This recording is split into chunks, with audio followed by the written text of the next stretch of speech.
digging in behind this door. The Prime Minister tonight not willing to hear what his party is trying to tell him.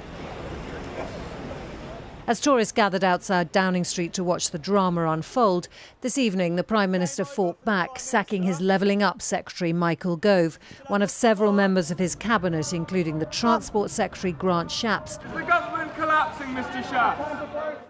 And the Welsh Secretary Simon Hart, who told him the game was up. Do you regret saying that you'd be Chancellor of the Exchequer, Mrs Zahawi? But reports his newly appointed Chancellor Nadhim Zahawi was among them were denied by Number 10. And there are still those, aside from ultra-loyalist Nadine Dorries, prepared to support him to the bitter end. Has my full support.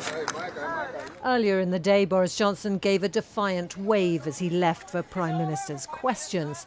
But to ever-increasing numbers in his party, he's a leader who's run out of answers.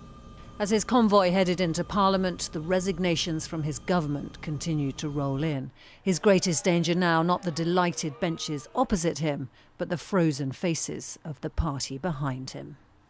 Characteristic of him that he tried to make light of it. This morning, Mr Speaker, I had meetings with ministerial colleagues and others. In addition to my duties in this House, I expect I shall have further such meetings later today. But that laughter soon died with this. What a pathetic spectacle. The dying act of his political career is to parrot that nonsense. And as for those who are left, only in office because no one else is prepared to debase themselves any longer, the charge of the lightweight brigade. The faces of the remaining loyalists on his front bench showing they were not enjoying the line of attack. And then one after the other, his own backbenchers wielded the knife.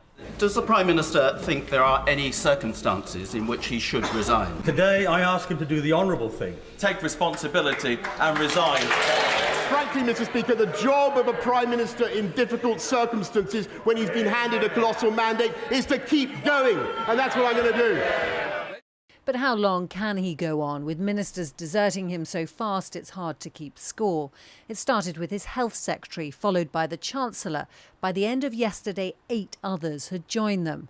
Before breakfast today, Ministers Laura Trott and Will Quince also resigned. The total so far stands at 42, leaving some entire departments with no ministers below cabinet level. Morning, Mr Javid. The man who started it all looked pretty buoyant as he left to tell everyone why he'd had to go. Treading the tightrope between loyalty and integrity has become impossible in recent months.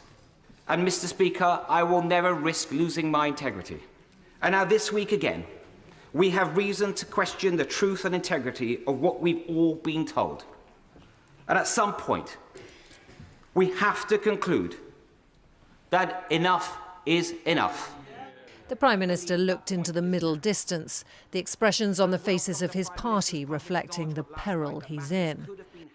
As well as the ticking tally of resignations, the letters of no confidence in the Prime Minister's leadership are piling up.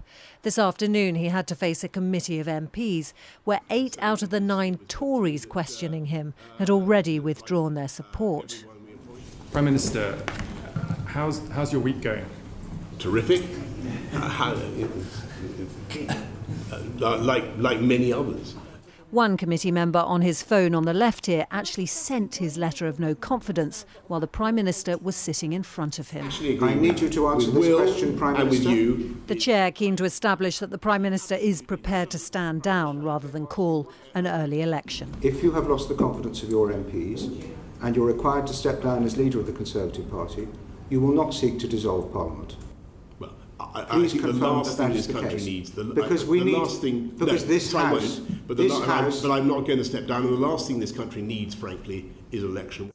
And still his day was about to get worse. It's being reported that there's a delegation of your cabinet colleagues waiting in Downing Street, including the Chief Whip, the Transport Secretary and your new Chancellor, waiting to tell you when you finish here today that it's time for you to go.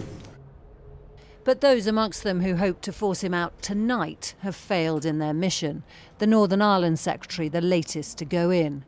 Having survived this impossible day, the Prime Minister still has some faint vestiges of power left, and he's going to use every last ounce of it. Romilly Weeks, News at 10.